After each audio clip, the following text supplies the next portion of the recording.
ETF index mutual funds నేర్చుకుని stock మార్కెట్లో రాణించాలనుకుంటున్నారా? వెంటనే ఈ నెంబర్కి కాల్ చేయండి.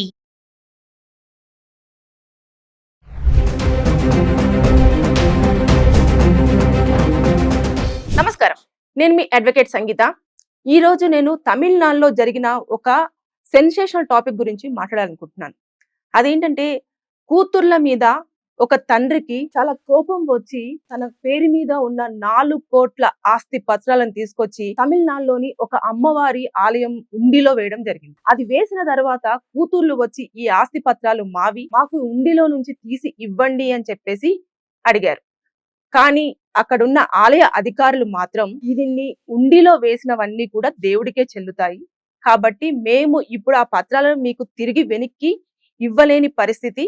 మీకు పత్రాలు కావాలంటే మేము ఈ పత్రాలను కూడా జాయింట్ కమిషనర్ ఆఫీస్ కార్యాలయంలో సబ్మిట్ చేస్తాము, మీరు అక్కడికి వచ్చి కలెక్ట్ చేసుకోండి అని చెప్పేసి చెప్పారు. యాక్చువల్గా చాలా మంది ఏమి సందేహంతో ఉన్నారు అనంటే, ఇప్పుడు అతను 4 కోట్ల ఆస్తికి సంబంధించిన పత్రాలు అమ్మవారి ఉండిలో వేసినప్పుడు ఆ ఆస్తి అమ్మవారికి చెందుతుందా, లేదంటే పిల్లలు అడుగుతున్నారు కాబట్టి పిల్లలకి వారికి వర్తిస్తుందా అని చెప్పేసి ఇది చాలా మంది మైండ్ లో రైజ్ అవుతున్న క్వశ్చన్. దీనికి నేను ఒకసారి క్లారిటీ ఇవ్వాలనుకుంటున్నాను. అది లీగల్ గా మనం ఒకసారి చూసుకుంటే, ఆ తండ్రి ఆయన ఆర్మీ జవాన్, కొన్ని సంవత్సరాల క్రితం ఆయన రిటైర్డ్ అయ్యారు. రిటైర్డ్ అయిన తర్వాత తమిళనాడులోని ఒక ఊర్లో ఆ భార్య, అలాగే కస్తూరి పెద్ద కూతురు, సుబ్బలక్ష్మి చిన్న కూతురు, వీళ్ళతో కలిసి ఆయన జీవనం సాగిస్తున్నారు. కూతుర్లకు పెళ్లిళ్ళు అయిపోయాయి. అలాగే పెద్ద కూతురు గవర్నమెంట్ టీచర్ గా సెటిల్ అయ్యింది, చిన్న కూతురు డాక్టర్ గా సెటిల్ అయ్యింది. అయినప్పటికీ కూడా కొన్ని నెలల క్రితం నుంచి తండ్రితో ఆస్తి వివాదంలో కొంచెము గొడవలు జరుగుతూ ఉన్నాయి. అల్లుళ్ళు కానివ్వండి, కూతుర్లు కానివ్వండి, నీ పేరు మీద ఉన్న ఆస్తిలో మాకు వాటా ఇవ్వాల్సిందే అని చెప్పేసి చాలా బలవంత పెడుతున్నారు. సో ఈ నేపథ్యంలో ఆయన నిస్సహాయతకి, అలాగే బాగా అసహనంతో, వారి మీదున్న కోపంతో ఈ పని చేశారు.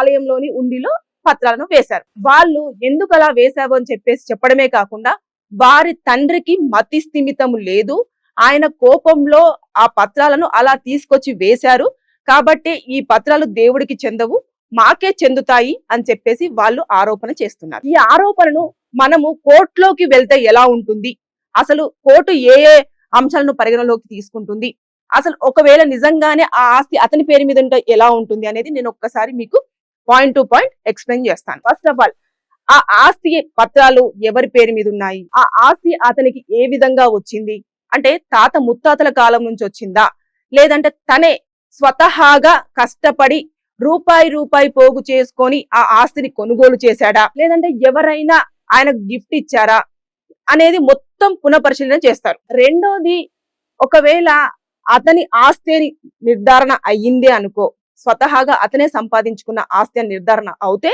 అప్పుడు ఆ ఆస్తిని ఆయన ఎవరికైనా ఇచ్చుకునే రైట్స్ ఆ పర్సన్ కి, విజయానికి ఉంటాయి. ఆ విజయాన్ని ఎవరికైనా ఇచ్చుకోవచ్చు, కాబట్టి ఆలయంలో వేసిన పత్రాలు దేవుడికే చెందుతాయని ఆయన గనక కోర్టులో చెప్పడం జరిగితే, ఒకవేళ కోర్టు వరకు వస్తే అన్న విషయం మాట్లాడుతున్నాను, వస్తే ఆయన ఒప్పుకుంటే అది ఆలయంలో అమ్మవారికి మాత్రమే ఆ ఆస్తి చెందుతుంది.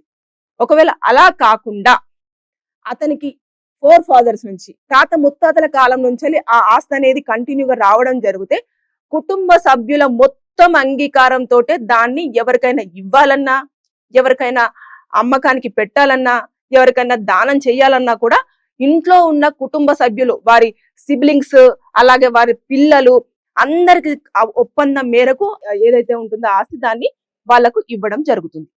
ఈ నేపథ్యంలోనే ఆస్తిని అనేది షేర్ చేస్తారు. ఇంకొక విషయానికి వస్తే, వాళ్ళ తండ్రికి మతి స్థిమితం లేదు అని చెప్పేసి చెప్తున్నారు. ఒకవేళ నిజంగానే మతి స్థిమితం లేదా ఉన్నదా అని చెప్పేసి కనుక్కోవడం కోసం, ఫస్ట్ ఆఫ్ ఆల్ ఆయన నిజంగానే మతి స్థిమితం లేకుండానే ఆ పత్రాలను ఉండిలో వేశారా అనేది ఫస్ట్ కోర్టులో డాక్టర్స్ చెక్ చేయడం జరుగుతుంది. అంటే అతన్ని కోర్టు డాక్టర్స్ దగ్గరికి పంపించి ఆయన మెంటల్ కండిషన్ ఎలా ఉంది, ఆయన పత్రాలను ఉండిలో వేసినప్పుడు ఆయన మానసిక పరిస్థితిని మొత్తం ఒకసారి పరిశీలిస్తారన్నట్టు. ఆయన ఏ సిచ్యువేషన్ లో ఎలా బిహేవ్ చేస్తున్నారు, ఆయన సంతోషంగా ఉన్నప్పుడు ఎలా ఉన్నారు, కోపంగా ఉన్నప్పుడు ఎలా బిహేవ్ చేస్తున్నాడు అనేది ఎగ్జామినేషన్ చేస్తారన్నట్టు. మొత్తం చేసి ఆ రిపోర్ట్ ని కోర్టులో సబ్మిట్ చేస్తారు. ఒకవేళ అందులో నిజంగానే మతి స్థిమితం లేదు అని తెలిసినప్పుడు ఆ పత్రాలు అనేవి వారి భార్య ఎవరైతే ఉంటారో ఆ భార్యని ప్లస్ తర్వాత నెక్స్ట్ భర్త సమక్షంలో వాటిని వాళ్ళకి తిరిగి ఇవ్వడం జరుగుతుంది. ఎందుకంటే మతి స్థిమితం లేదు కాబట్టి అది ఆలయ పరిధిలోకి రాదు అని చెప్పేసి అనేది అంగీకరిస్తారు. ఒకటి.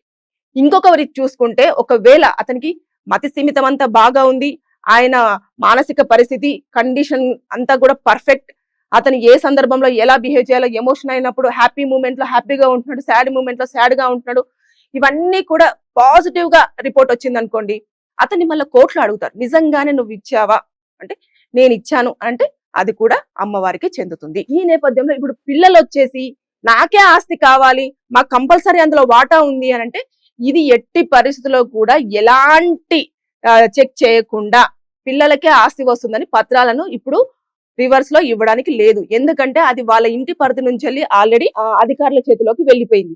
ఇక్కడ కేసులు కూడా ఫైల్ అయ్యాయి, వాళ్ళు కూడా కోర్టు మెట్లు ఎక్కుతున్నారు. ఈ నేపథ్యంలో చాలా మందికి ఉన్న డౌట్ ఏంటంటే ఇదే. సో ఇంకా సొసైటీలో కూడా చాలా జరుగుతున్నాయి. ఏంటంటే ఆస్తి తీసుకున్న తర్వాత తల్లిదండ్రులను బయటికి పంపించడం కానివ్వండి, అంతేకాకుండా ఆస్తి తీసుకున్న తర్వాత తల్లిదండ్రులను ఈ భూమి మీదనే లేకుండా వారిని మొత్తానికే భూస్థాపితం చేయడం కానివ్వండి, ఇలాంటివి చేస్తున్నారు. అందుకోసం అని చెప్పేసే ఆయన ఎవరైతే విజయన్ ఆర్మీ రిటైర్డ్ జవాన్ ఉన్నారో ఆయన మంచి నిర్ణయం తీసుకున్నారని కొంతమంది అయితే అప్రిషియేట్ చేస్తున్నారు. కొంతమంది ఏమో అయ్యో అంత ఆస్తిని ఒకేసారి వాళ్ళు పెట్టుకోకుండా దేవుడికి ఇవ్వడం పట్ల రేపటి రోజుల్లో వాళ్ళ పరిస్థితి ఏంటి అని చెప్పేసి అడుగుతారు. కానీ కూతుర్లు చాలా వివాదం చేశారు, ఆయన మీద చాలా అరవడం కానివ్వండి, కొట్టడానికి రావడం కానివ్వండి, ఇలాంటివి చేసిన నేపథ్యంలోనే ఆయన ఈ నిర్ణయం తీసుకొని మంచి స్టెప్ వేశారని చెప్పేసి కొంతమంది అప్రిషియేట్ చేస్తున్నారు. ఏదేమైనా సరే కానీ ఇన్ని రకాలుగా కోర్టు మొత్తం విచారణ చేసిన తర్వాతనే ఆ పత్రాలు ఎవరికి చెందుతాయి అనేది నిర్ధారణ చేయడం జరుగుతుంది. అంతేకాని ఇప్పుడు కోర్టులో వెంటనే ఉండిలో వేయగానే పత్రాలు అమ్మవారికే లేదు అనుకుంటే పిల్లలు అడగగానే వెంటనే వాళ్ళకి తీసుకొచ్చి మీరే పిల్లలు కాబట్టి మీరు లీగల్ అయ్యారు ఒకటి సబ్మిట్ చేసేసి మీరు ఈ ఆస్తి పత్రాలు తీసుకెళ్ళండి అని అనడానికి లేదు. ఎందుకంటే అది కోర్టు పరిధిలోకి వెళ్ళిపోయింది. సో ఒకవేళ గనక కోర్టుకు వెళ్తే ఇలాంటివన్నీ కూడా చెక్ చేయడం జరుగుతుంది. చెక్ చేసిన తర్వాతనే టైం తీసుకొని పునఃపరిశీలన చేసి ఇవన్నీ అప్పుడు ఆస్తి ఎవరికి చెందుతుంది అని చెప్పేసి అనేది క్లియర్ గా ఉంటుంది. ఇప్పుడు అతను సొంతగా సంపాదించుకుంటే అతను ఎవరికైనా ఇచ్చుకోవచ్చు. ఒకవేళ 4 ఫాదర్స్ నుంచి అయితే వాటా ఉంటుంది. ఇది చాలా క్లియర్. ఇది చాలా వీడియోస్లలో మీరు చూసుంటారు, చాలా మందికి కూడా తెలుసుంటుంది. కాకపోతే ఏంటంటే ఇప్పటికీ చాలా మంది అంటారు మరి ఆలయ ఉండిలో వేశారు కాబట్టి, మరి ఆలయ విరాళంగా ఇచ్చారు కాబట్టి మరి ఆలయానికే చెందుతుందా, మరి అధికారులు దాన్ని రివర్స్ లో ఇస్తారా లేదా, మరి ఆస్తిని అతను కోపంలో వేశారంటున్నారు కదా, కోపంలో వేసినప్పటికీ ఆయన మెంటల్ కండిషన్ అనేది చాలా క్లియర్ గా ఉన్నప్పుడు, పర్ఫెక్ట్ గా ఉన్నప్పుడు అది ఆలయానికే చెందుతుంది. ఇది కూడా పాయింట్ నోట్ చేసుకోండి. కంపల్సరిగా ఆయన పర్ఫెక్ట్ గా ఉండి ఈ పని చేశాడంటే అది ఆలయందే. లేదు కొంచెం డిస్టర్బెన్స్ లో ఉంది మైండ్, లేదంటే అతను కోపంలో వేశాడు అని అంటే ఎవరైనా ప్రలోభ పెట్టి అందులో వేసేస్తే నువ్వు సేఫ్ అవుతావు అని చెప్పేసి ఎవరైనా ప్రలోభానికి గురి చేసినా కూడా అది ఎంక్వైరీ కిందికి వెళ్తుంది. అలాగే కోర్టులో ఆర్గ్యుమెంట్స్ నడుస్తాయి. ఆర్గ్యుమెంట్ నడిచిన తర్వాత అన్ని డాక్యుమెంట్స్ కి సంబంధించిన పత్రాలు కానివ్వండి, అలాగే దానికి సంబంధించిన ప్రూఫ్స్ అన్ని సబ్మిట్ చేయాలి.